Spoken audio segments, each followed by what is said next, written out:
Welcome back to the Who Witch Where podcast, where I talk to witches about witch stuff, witch life, witch stories, and sometimes a little witchcraft. This episode is the second half of my interview with Macy of the Witch Bitch Amateur Hour. Macy lets us know her struggles with witchcraft, or lack thereof, her feelings about arguing on the internet, and tells probably the funniest story about a dogfight that I've ever heard. Be sure to go back and listen to the first half of the interview if you missed out. And now back to the stories. Yeah, let's get back to normal. Struggle with witchcraft.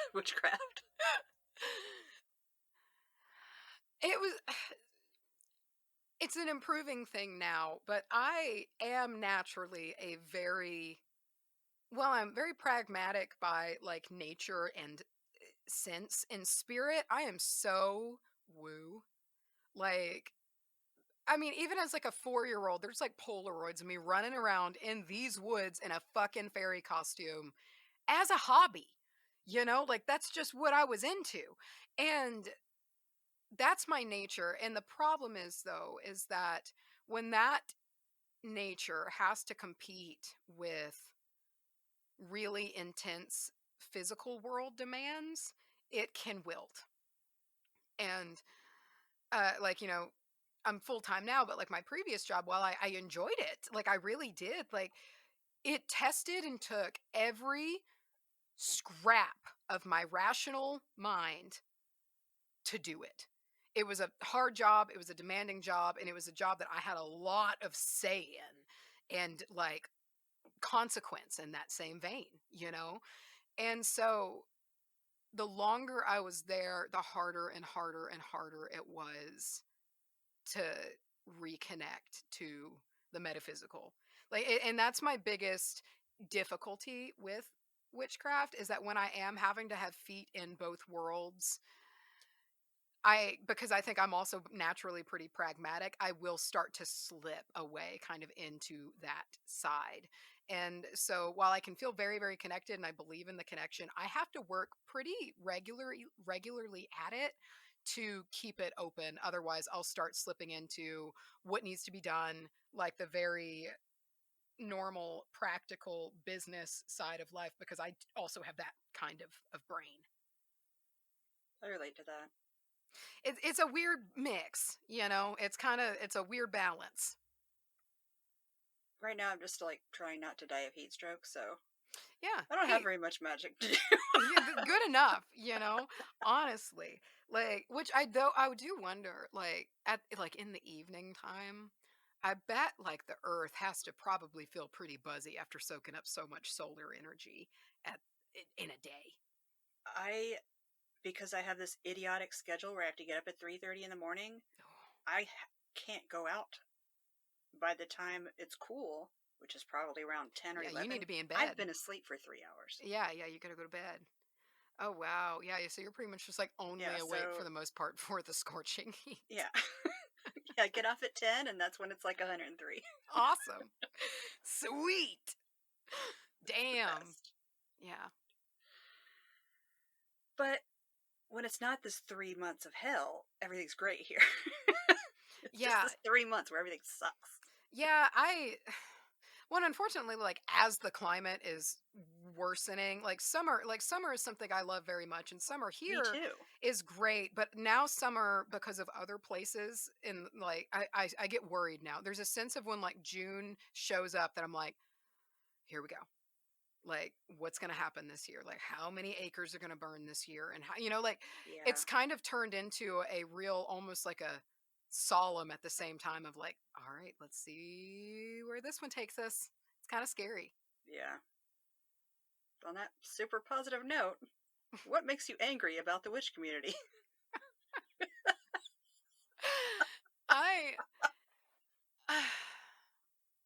Or is there anything? Angry is a strong word. There's a few things that I don't understand. Unhappy?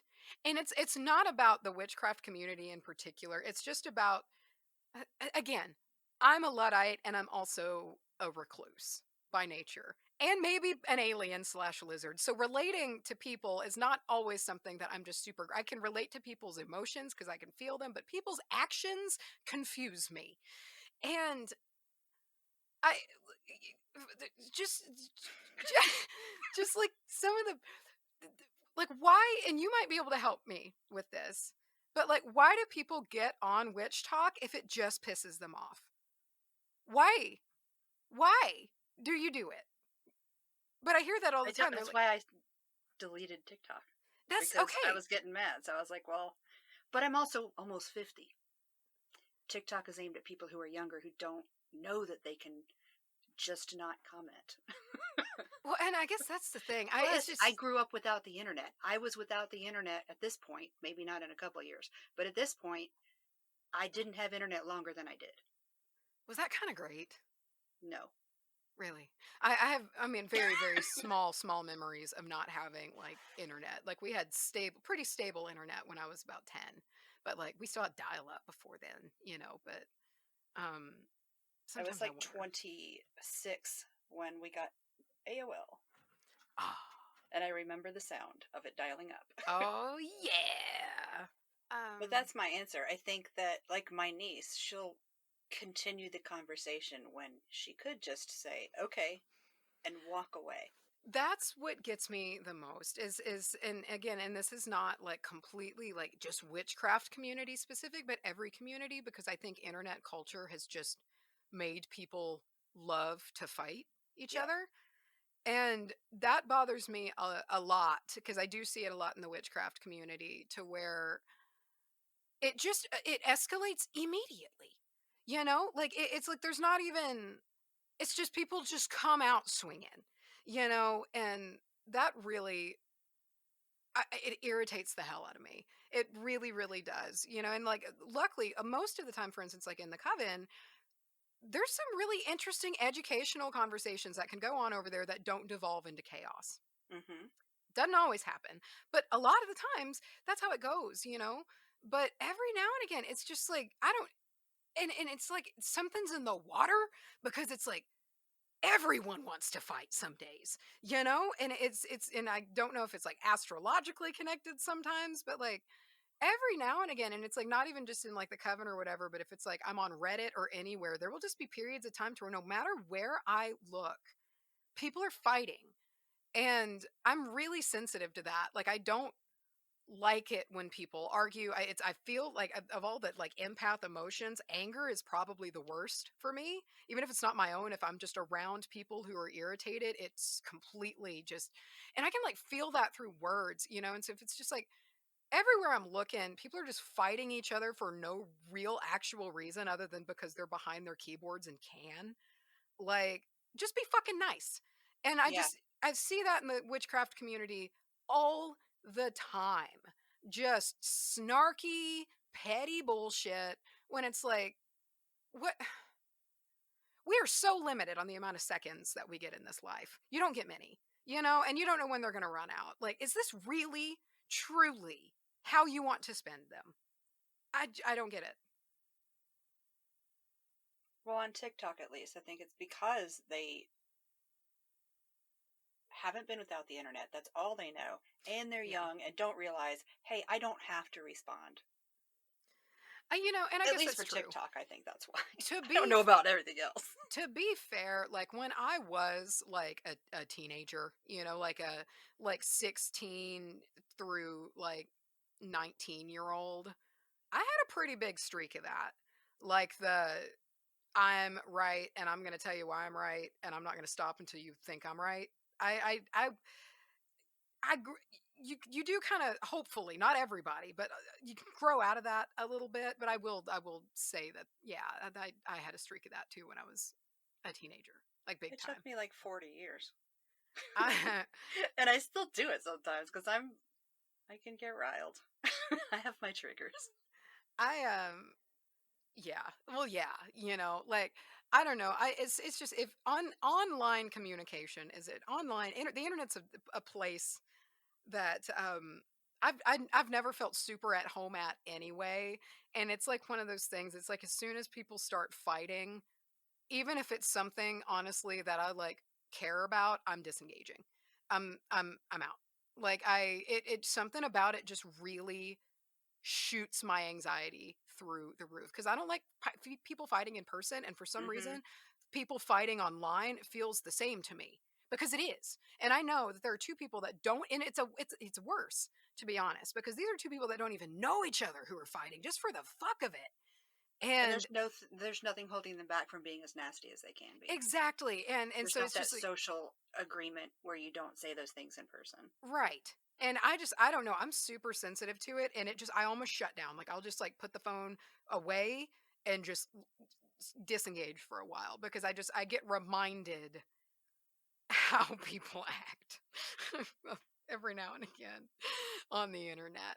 But I would say that's the biggest thing. I just wish people would be nice, and more often than not in person, they are. Yeah. Like, and just remember that we're all striving for the same thing here. Like, at the end of the day, and that I think is really important, and remembering that, and we got to stick together as it is, like, there's not that many of us, and comparatively, or if they are, a lot of them are alone and don't realize that there's a community. So if this community could just fucking get along, that would be really great for us, because that's how things should work, and in unity. But I don't know, it's luckily most of the time. And I don't know. I don't join other Facebook groups. There's a lot of people say that like Facebook groups are just toxic as fuck. Yeah. Ours doesn't. Ours isn't really that bad. And like, people will say like, I left this group because of like, apparently just power trips. Like, just people like especially mods. Like, thank good you're just this mute. Y'all, we have good mods, but like, mods get power trippy and shit, and it's just like, oh, sometimes I just wish the internet, I just wish people wrote letters, because that's the thing. When you write letters, you get so much time to cool down, and you're probably going to crumple a few up. You got to go through the work to write that thing, and you're going to go through the trouble of mailing it. So by the time you've written a letter, put a stamp on an envelope, wrote the address on it, you might not even send it because you might be Yeah. over it. But with instant communication, people can just spew whatever they want at another person that they don't even know. And that's just not something that I think humans Need. Yeah, that's a good, yes, precisely. My friend Summer says that the internet is not real. Instagram's not real. Facebook isn't real. No matter how famous you are on those things or how great you seem, you still have to go brush your teeth and make Yeah. food and find a way to provide for your family. Hmm. No matter what the hell happens on the internet. So stop getting that into it.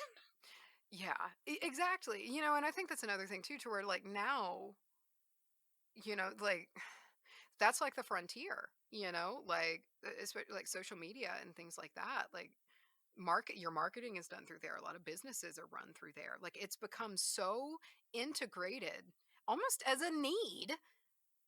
And, if you want to run any sort of like organization or anything like that, that you have to like deal with it. And I think because it's connected to so many people, you can't, you're going to have those that just idolize the ones on top, because it's a sea.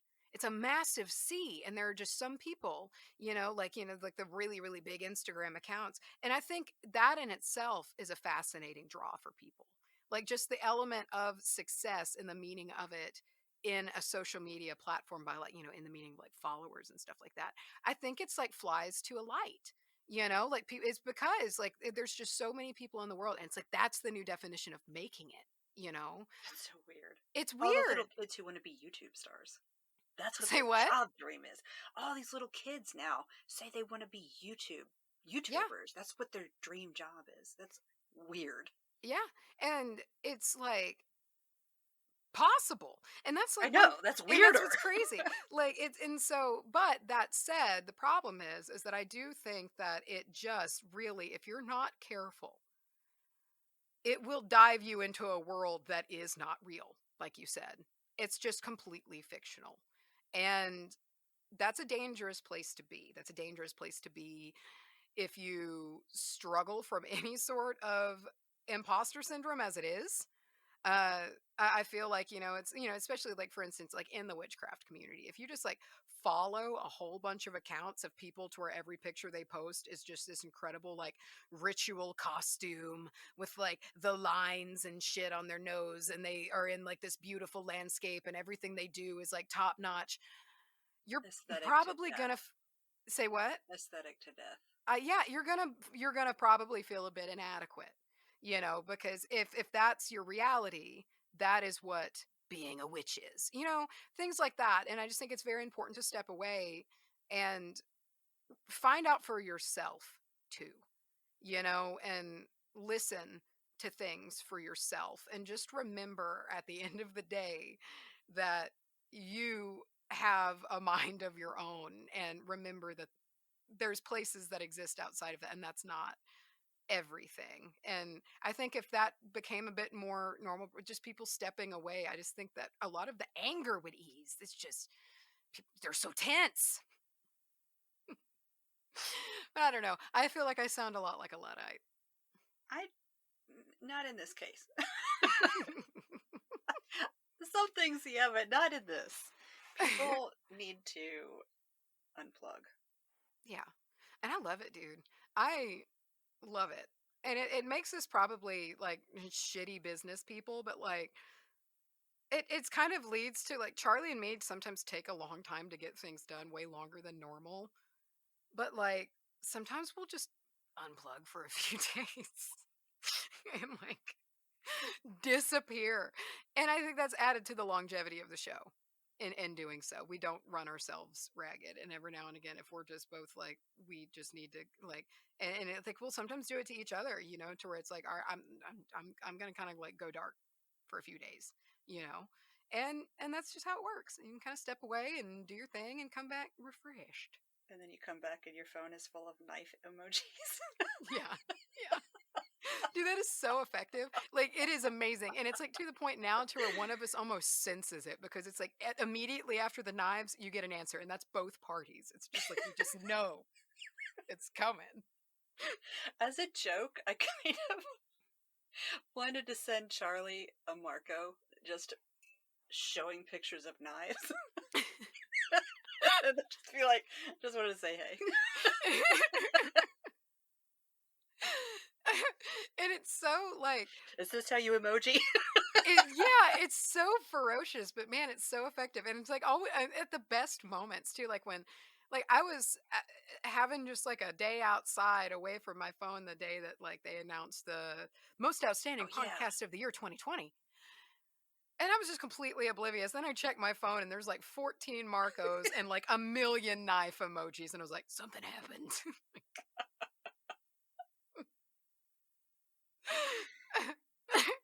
It just makes me laugh every time I think of the knife emoji. It's Which our call to comes arms. up surprisingly often, which It I does. don't know what that is.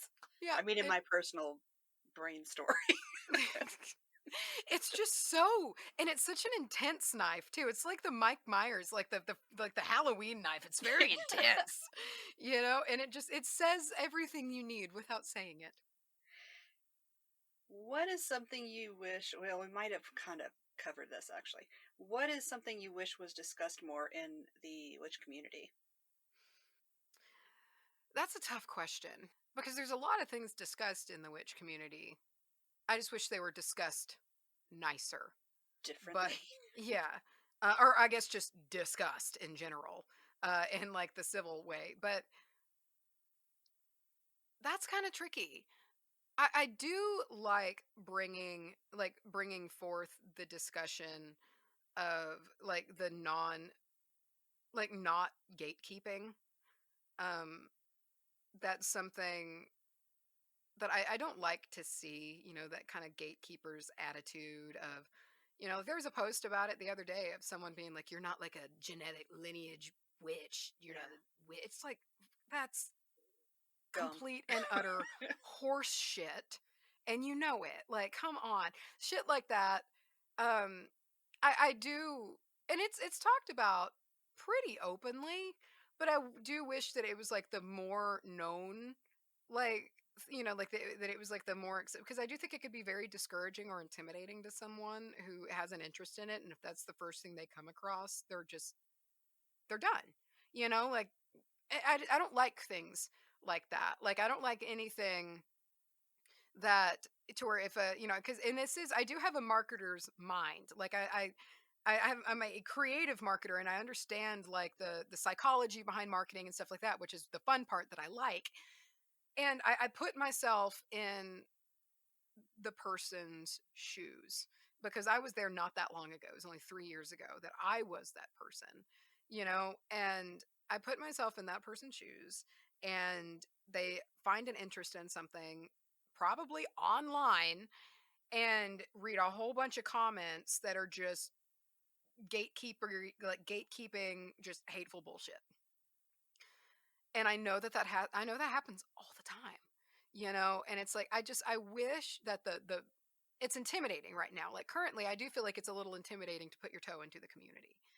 And I wish that it wasn't as much. Uh and that it was more widely accepted, that it's okay to be a solo practitioner and to be brand new. But like, right now that, a lot of the stigma is like still like you need to have a coven and you got to do this and that, and it's just like I think it overcomplicates witchcraft in a way, if that makes sense. And sometimes people like to make it seem a little bit more daunting and exclusive than it is or than it should be.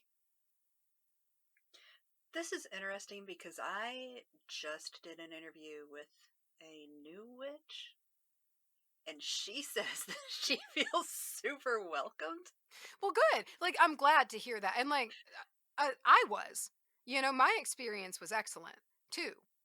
I just know that I mean specifically from like in the bunch of gatekeeper at it. Like it's not everybody, and I think as witchcraft is growing more mainstream, it's becoming less and less. But there I have like seen like like conversations of like witches, and this is just purely like putting like a timeline on it, like kind of like the earlier witches in like the 90s and like late 80s, like that generation of witches, seeing like the new age generation of witches is just being like full of shit, Guilty. That's it's I guess it's normal with any kind of like generational anything. There's going to be a bit of that, but I just don't want it to encroach into rudeness to where they make it seem like the new witches don't have a place when they do. I just thought it was interesting because I also expected her, when she started talking about it, I thought she was going to say, oh, it seems pretty gatekeepy, and she was the complete opposite. I was shocked. I'm glad. I'm really, really, Me too. really glad. I was really interested to see that, oh, the world's different than what I thought it was. How does that Well, even work? and it's amazing too because like even just in the 3 years since we started WBAH, the community has just not only grown, not just like the WBAH community, but the witchcraft community Yeah. has exploded. And I like to think that that's a big part of it, is that that's going to become less and less as more people are trying to find their place in the thick of it. And it is, I mean, the growth is just absolutely incredible. I'm loving it. I am too. I really am. Like I'm happy to see it because it's just a good, nice, peaceful state of mind. If nothing else. Like, and I think the world needs more of that. Uh, for like a way to just kind of like archetype it, like kind of going back to the goddess type energy. You know what I mean? Like just kind of everybody just getting along and Yeah. peaceful and just trying to feel each other and just be a part of each other and the community. I'm very happy to see it. And I think that these are just isolating times in general, like not even just due to COVID, like just as it gets harder to make a living and harder to do this and that, and things like that. It's just sometimes you can just find yourself isolated and feeling like you're the only one out there. And any community, and especially when you can wrap any sort of spiritual connection in there, I just think is going to help so many people just feel better about where they are and who they are. Who would you say are the three most influential people to you and your craft? One of them is my grandma, the one that I bought the house from. This was her house, and she's not like a labeled witch, but like she is, um, to her bones. But uh, me and her are a lot alike in a lot of ways, and she allowed this property down here in this house to become what it is. She breathed life uh, into this house, and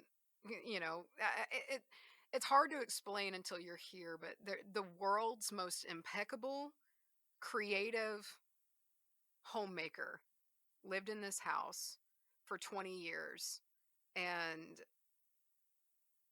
just made it very interesting. She's a writer, she's a poet, she's a painter, she's a sewist. She is a like master genealogist. She's knows everything about fucking aromatherapy. She was a Oh, soap she's maker. that one. She just did everything, like, and so there was always just this creative, very thoughtful energy. And she just respected this place. She respected the house, and therefore this house has a I don't it's just a place that you come and feel that this place has been cherished and respected, and the trees know it and the woods know it, and it's just there's this sense of welcoming here. And just the way that she's constantly evolving. And I'm a natural homemaker too. I'm a homebody. I like to work in tandem with my house as an entity, and I feel like she did the same thing. And I learned a lot, just kind of. I didn't learn it directly, but I'm realizing now in my living here how similar we are, and how I can just sense her imprint on this house still. And I respect the hell out of that. Like, that's cool. Um let me see. Uh Charlye, of course. Like, I mean, truly, I like, was wondering if you guys were going to do that. well, and it's just like, I legitimately, like, we keep each other fresh because we are polar opposites in so many ways. And I think our strengths play really, really well off of each other, and we balance each other out. And that's also in witchcraft. And while we've not done actual spell work together very much, just hearing what she has to say about her work with spirit, and things like that, it's just it's a wonderful connection to another side of things that's not natural to me, but through her I can feel it, if that makes sense. Like, we're very energetically connected, and I am where I am because of her, and vice versa. Like, our commitment to what we've done, I would not have grown and I wouldn't be calling up Baba Yaga if not for Charlye. True, like, that just would have never happened. We had to, it took us, each other, both of us. And so definitely her. Let me see, number 3. Will you find me lame if I say you?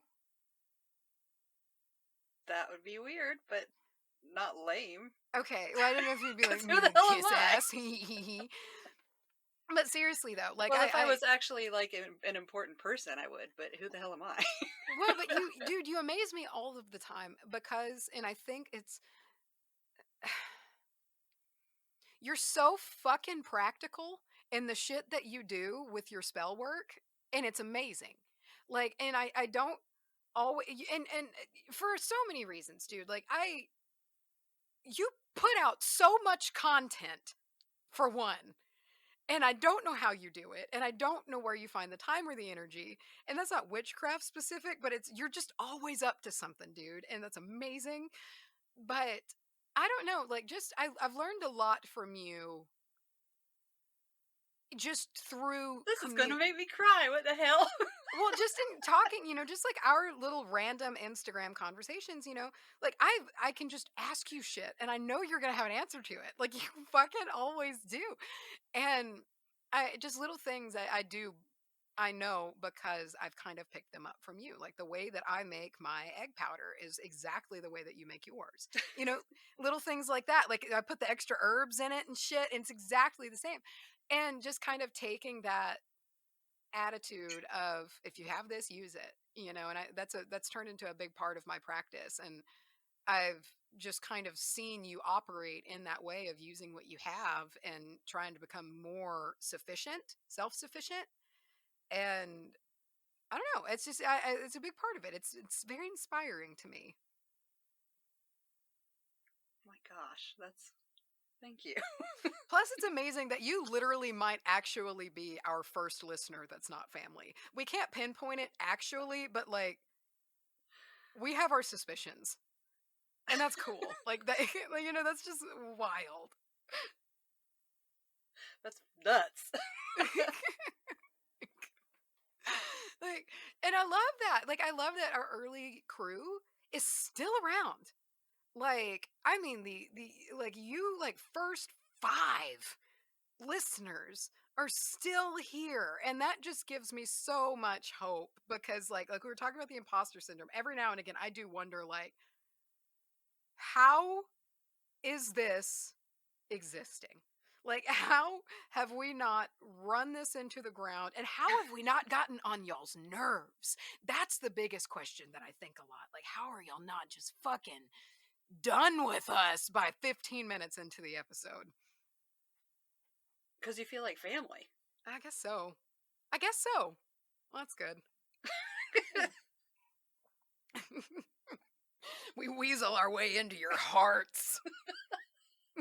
You just made me have actual literal tears. So. And I think that's the most refreshing thing of all, because like one thing that Charlye and me have that is very rare together is that we have exactly the same sense of humor. It it is perfect. And we both think each other are the funniest fucking people that have ever walked the planet. And I'm so glad that that translates because so much of it is just us cracking each other up. And I'm glad that other people think that we're funny and not just us thinking each other are funny. That's good. It's just good to know.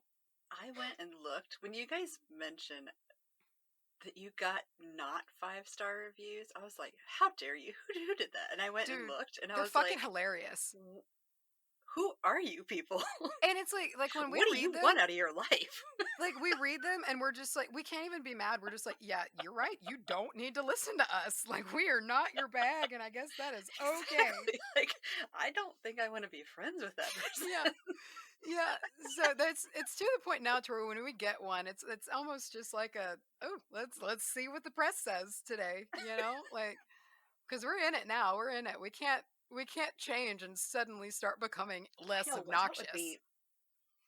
That would, you would lose listeners if you did. We'd lose listeners. And like that's the thing, like when we we're were here like, for it. We tried to be courteous and we are like, oh, we'll put the bullshit after the credits and see how that goes. And they were like, y'all, no, don't do that. Like put the bullshit where the bullshit belongs, damn it.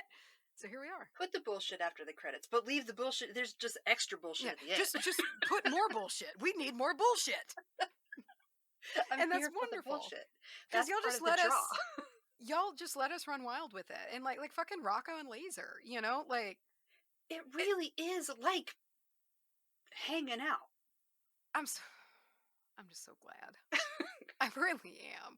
It's wonderful because we're both natural creatives and we love to create and we have imaginations that are so fucking huge, and it's so nice that we can just be completely ourselves with our stupid ideas and they resonate. It's wonderful. It's ruined me for other podcasts. If there's not two, there has to be two people, or I'm just like, this is kind of bland. It's ruined me, like just mine and Charlie's connection and our just ability to we're not putting on voices and we're not like, it's just literally a conversation that has ruined me on podcasts. Like if they're like putting on a, like, the voices, like I just can't, or if they don't this is kind of like, but if they don't perfectly jive together, I'm out. And that's probably a little bit ridiculous, but I've found such comfort in being able to converse with Charlie in that way that it's like if I'm going to listen to another podcast type, I want to hear the same kind of flow. I don't want to be made uneasy. That's why I listen to you and Ear Biscuits, and that's almost it. I need to listen to them. I just keep hearing wonderful things. It's fascinating to me that they met in first grade and they're still best friends.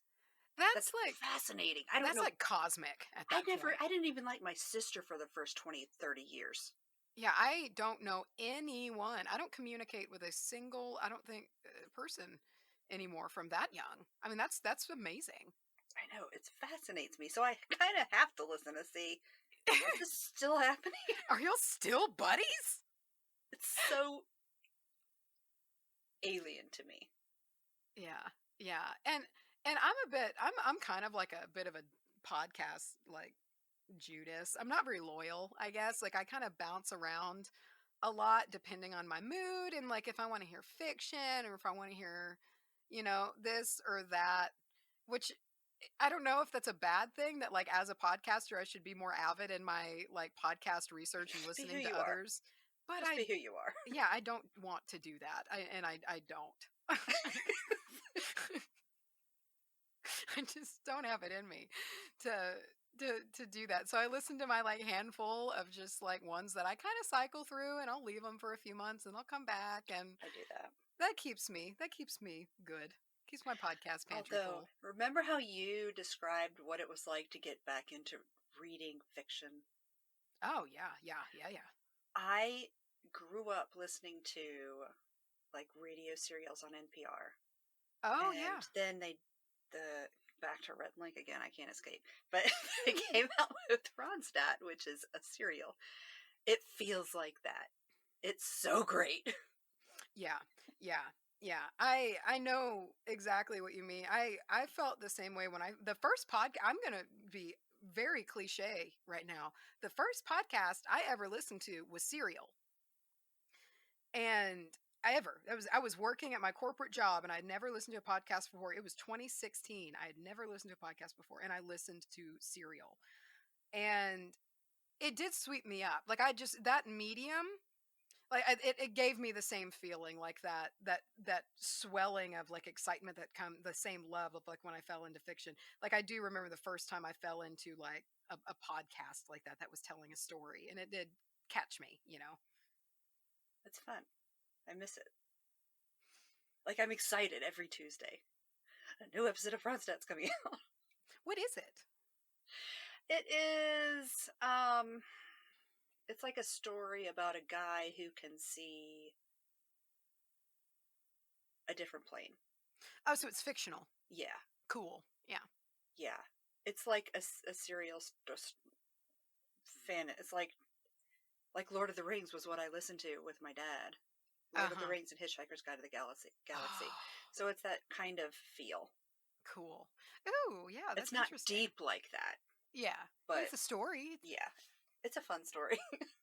Oh, yeah, that's interesting. I don't know if I've ever listened to like a long running, like season long, like kind of podcast. I guess there was one I listened to called The Grey Rooms and then one called Limetown. And they were fiction, but I think I finished them. Yeah, and I did like it. You're right. I should do that. I might listen to it. I do like a good story podcast. And it's only like 30, 40 minutes, so it gets me to work and halfway home, and then I call my mom. There you go. Dude, I love commute phone calls. There's something just so wonderful about them. And they have a definite end because I actually hate talking on the phone. It's like, all right, gotta get off the phone now. Getting out of my car. Gotta open the gate. Bye. Oh. Is there anything else you want to bring up that maybe you wanted to talk about and I didn't ask? I don't know. I feel like we've kind of danced all over the place in this little chat here. Solved a lot of the world's problems. That's the goal. Yeah, that and world domination. Right and left over here. That's what we're doing. We're just fixing it all. I don't know. I guess I don't have anything, I guess, else like to to talk about, but I don't know, just everybody, let's just all be nice. How's that? Let's just all be nice to each other. Those are my like Mr. Rogers-esque closing statement. Is let's just be each other's neighbors. Let's be nice. Let's try that out. I do try to do that, actually. I believe that. Hey, believe that wholeheartedly. I don't worry about you. That's because I hide it well.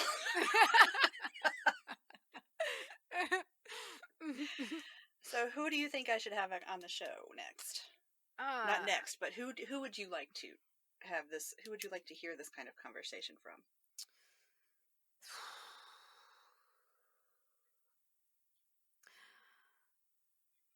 You can't say Charlye. She's already agreed to come on. I know.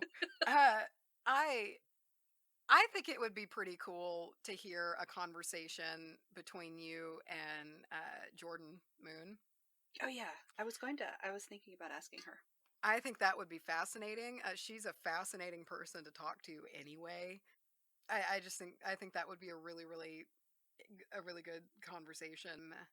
Let me see. I'm trying to think if there's any beans that can come to mind. Oh, I don't know if you've ever been connected to Rowan from Season of the Witch or not, but he's great. He lives in England, and he has this beautiful, posh, gorgeous, sweet, sassy little accent. So I would recommend Rowan. And let me see. I feel like I'm missing like a very glaring bean that I'm just missing entirely. And it's stressing me out. Just send me a voice clip and yell it. Yeah. Hey, this one. Another. I think several. Like it's honestly like. I do have my eye in there. Yeah, like Penelope from Prairie Fire Herbal. I think that I've never spoken to him directly, but I think Zarek from Carson Valley Creations would be a fun one to talk to. Just a bunch. There's just so many. I would even say Sarah from Bright Witch. Like she's on my list too. She's such a creative powerhouse. Oh my gosh. Yeah, there's so many just wonderful people out there that I think not only would be great to talk to, but would be super, super fun to talk to and be into it. And I actually have the 2 surprise questions. Are you ready? Bring them. First, I want you to recommend something. It can be anything: a snack, a story, a song, a thought practice, whatever. I'm going to recommend, just because it is the most relevant to me currently. It's an album. It's a record. It's not witchy. But Shaky Graves came out with, and it's actually like a 10-year-old album, but he like just released it, and it's kind of it's just a cobbled together collection of his like live tracks and other songs that he recorded like 10 years ago, and some new, it's just very interesting, and it's called Roll the Bones X, like the number just X, because for 10. And it's just a remarkable album. It's so good, and it is, when you listen to it, you are hearing somebody making music that is precisely the music they want to be making, and for nobody else. And that's always refreshing to hear, even if it's not like your type of music. Best. Yeah, it's weird. He's creative, and he just picks weird notes and harmonies, and he does what he wants to do. And I'm seeing him. This is relevant. I'm seeing him tonight. We're going tonight to see him. And I absolutely cannot wait, but I highly recommend Roll the Bones X. Play it in order because it's a story. Oh, okay. Like throughout it is a story. There's 3 audio tracks of him telling the story of his haunted guitar. And he plays this like old, like 1930s, like Gibson that belonged to this man who stormed the beaches of Normandy, literally. And his hands were burned in a infirmary fire. He saved a whole bunch of soldiers and burned his hands, so every day he had to like break his cartilage just to play this guitar. Holy crap. And when he died, this guitar passed to this guy, and this guitar then from him passed to Shaky Graves. And that's just like his name, And he's telling the story of like getting this guitar and learning to play this haunted guitar, and this man Jay Manley who owned it before. It's a fascinating record. It's so good. And that's my recommendation. Roll the Bones X by Shaky Graves. Play it in order. Wait, is that a real story? Yeah, it's his story. He's Holy telling the crap! story. And it's like, so throughout the album, you hear Shaky Graves having a conversation with the guy he got the guitar from. And they're just telling the story of how he got, like, the day they met, when he first got the guitar, how he learned to play it, and stuff like that. And so it's just like throughout the record is just audio tracks, just like this. It's Cool. great. Okay, second question. I want you to tell me a story that you love to tell. It doesn't matter what it's about. Just one that you enjoy telling, that you can tell at the drop of a hat. Have I ever told you the story about how I almost had my arm broken trying to break up a dog fight? Not to my Did I tell that on the recollection. episode, or did I ever say that on a live? Do you know what I'm talking about? It's a No. stupid story. Okay. This is maybe my favorite story to tell. I don't even have to think. It's the one. So when I was in college, I lived in a rent house in a semi-sketch neighborhood. I wouldn't say fully sketch, but semi-sketch neighborhood. And it was one of those neighborhoods to where it was a circle. And so we were on the inside of the circle, which meant that our backyard shared a fence with the neighbors like on the other side of the circle. Does that make sense? Yeah. So and being a neighborhood of rent houses, it was a college town. There's just tons of turnover all of the time. So you never know who's going to like be your neighbor one month in like your backyard, shit like that. And so at the time, I had Gizzy, my little red corgi, and Jorah. I had Jorah for about a year now. And he was with me. And we had a big backyard, kind of, and we lived in this house. Well, so we had these new neighbors show up. And they, in their backyard, put an actual, and I'm not like happy about it, like it's sad, but an actual fighter pit. And I mean, scarred up, everything. Like you could tell this was a fighting dog. And it was sharing a back fence with us. And I knew immediately that this was going to be a problem because, like, I let the dogs out and he was out and he was like trying to get through the fence. And he started digging like under the fence to get to my dogs. And I was like, Jesus fucking Christ. And so I like went and got some landscaping timbers and like and I like talked to the people and I was like, look, this is going to be a problem. Like, you've got to figure out what to do about this. And of course they didn't. And so I do want to say the story does not end bad, but it sounds like it's gonna, but then it turns into absolute stupidity. So my roommate had a little Yorkie named Zeus that also lived with us. And so all three dogs were out in the backyard one day. And I was just kind of like in my room, and my room looked out into the backyard. And I start hearing like dogs going at it. And I look out the window, and this dog has dug its head under the fence and has the little Yorkie by the chest. Not that, but like got by his like chest muscles, and he won't let go. And he's like got his head. And Gizzy and Jorah are like biting this dog's head, trying to get him to let go. Well, so sort of. I at the time was like dating this guy. I dated him for like 2 months, it's college. And he was he was over that day.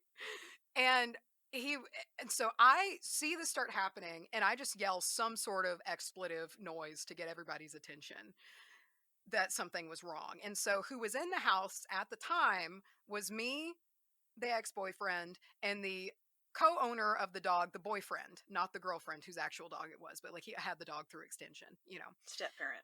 Sure. Yes. And thankfully the dog's mother was not at home. And so we don't really know what to do, but we all just start heading to the backyard outside. We just run to this dog. And so luckily, ex-boyfriend, semi-luckily and unluckily, ex-boyfriend has the good foresight to grab a broom on the way out. Like just an aluminum broom. And so we get out there and we really don't know what to do about this situation because the dog is in like kill mode and won't let go. And for some reason, the step parent, we'll call him the step parent. Okay. he lifts up the bottom of the fence. I think it was panic. And so that allows the dog to pull the little dog onto its side of the fence. And this is what I was talking about earlier, like in danger moments. I just scaled the chain link fence. And I went and I grabbed the dog's neck, the big one. I grabbed its neck and tried to just like choke hold it.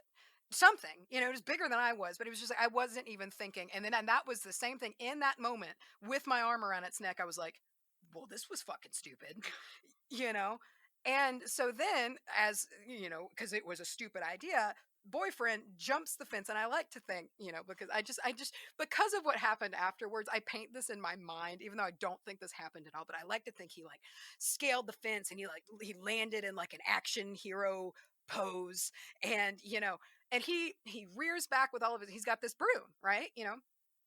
He rears back with all of his might and goes to hit this dog just to shock it but he misses and he breaks the whole broom over my forearm. Like snaps it over my forearm, doesn't hit the dog, and I just make some sort of like noise and fall over, like just from the shockwaves of what just happened. So it's pure fucking pandemonium at this point. And I'm just sitting there on the ground, like with my arm, and he's trying to smack this dog, and somehow he lets go of Zeus.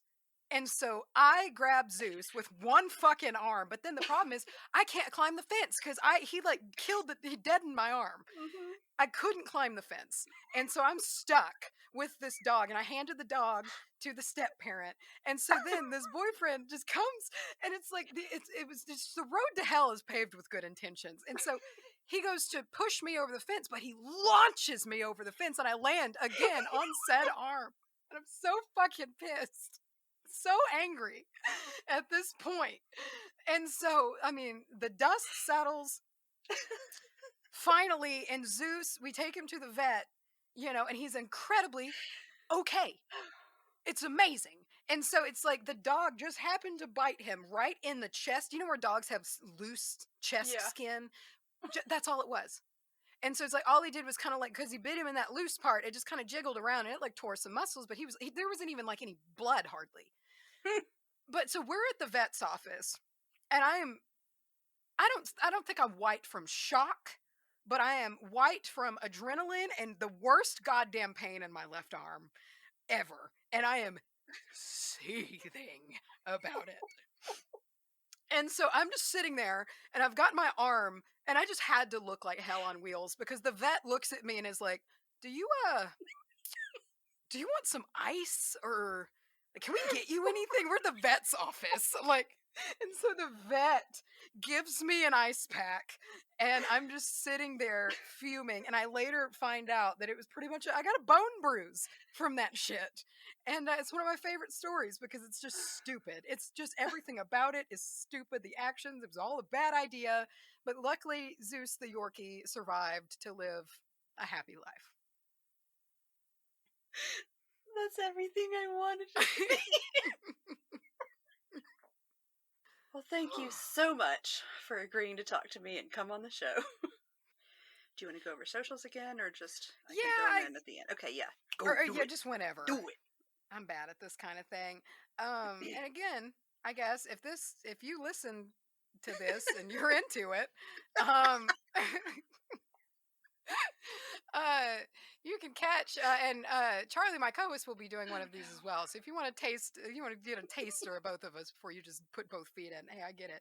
But you can find us pretty much on anywhere podcasts live. We're on Spotify, Apple Podcasts, Stitcher, Podbean, everywhere, in all of them. And it's the Witch Bitch Amateur Hour. And if you can kind of start anywhere. I would say you don't have to. This is not one to start from the beginning. I never start podcasts from the beginning. I start backwards. I work my way backwards. Oh no. Because I feel like that's when you're going to get the most current versions of the people and their most current quality. And then if you fall in love with them, you'll be more tolerable to past versions and past quality. That makes sense. Yeah. But if you want to listen, that's where we are. Socials, we're on Instagram. We don't post ever, hardly. It's at Witch Bitch Amateur Hour. I have my own account at Macy Anise. And then Facebook, that's Witch Amateur Hour. And then No Twitter. bitch on Facebook. Yep, no bitch on Facebook. There's Twitter, which is Bitch Hour. We don't post there ever, but we have Corey who does most of that for us. And I guess that's everything. I think. I don't know. Charlye usually does the socials part, so I feel myself floundering. Join their Patreon, patreon.com. Oh yeah. /witchbitchamateur. Yeah, I think it's easy to find. Probably the Witch Bitch Amateur Hour or WBAH podcast. We use them both interchangeably. None of our socials line up, and it just kind of, I feel like you can just see that and know what you're getting into from the get-go. Okay. Well, thanks again. It was fun to actually talk to you. I know. I enjoyed it. I feel I have the nice feeling of like post good conversation. Mm-hmm. Very content. All right, and see, this is the thing. This is my Texans coming out. We don't know how to say goodbye, so I do. I do. So I will take my leave. But thank you again. I man. learned it from my friend. We go, I guess this is the end. All right, bye. See, that's how my granddad is. When you don't know when the phone call is going to end. It will be mid sentence. He'll be like, all right, well, so bye, and then it's over. And so I need to channel that more. But I will pull from you, and I will bid you adieu. Okay. On this day. Bye. Okay. Well, thanks again. It was fun to actually talk to you. I know. I enjoyed it. I feel I have the nice feeling of like post good conversation. Very content. All right, and see, this is the thing. This is my Texans coming out. We don't know how to say goodbye, so I do. I do. So I will take my leave. But thank you again. I man. learned it from my friend. We go, I guess this is the end. All right, bye. See, that's how my granddad is. When you don't know when the phone call is going to end. It will be mid sentence. He'll be like, all right, well, so bye, and then it's over. And so I need to channel that more. But I will pull from you, and I will bid you adieu. Okay. On this day. Bye. Bye, boy. Hey, thanks for listening to this episode of the Who Which Where podcast. You can find me all around the internet on Instagram at Who Which Where Pod, Twitter at WherePod, Facebook at facebook.com/Who Which Where podcast, and at your favorite podcast service. Want to help the podcast grow? Leave a review on Apple Podcasts. You just might hear your review read at the end of the next episode. If you'd like to recommend someone for the podcast, like to be on it yourself, or if you'd like to advertise on the podcast, send an email to whowhicwherepod@gmail.com. Thanks for listening, and I'll see you in the moon changes.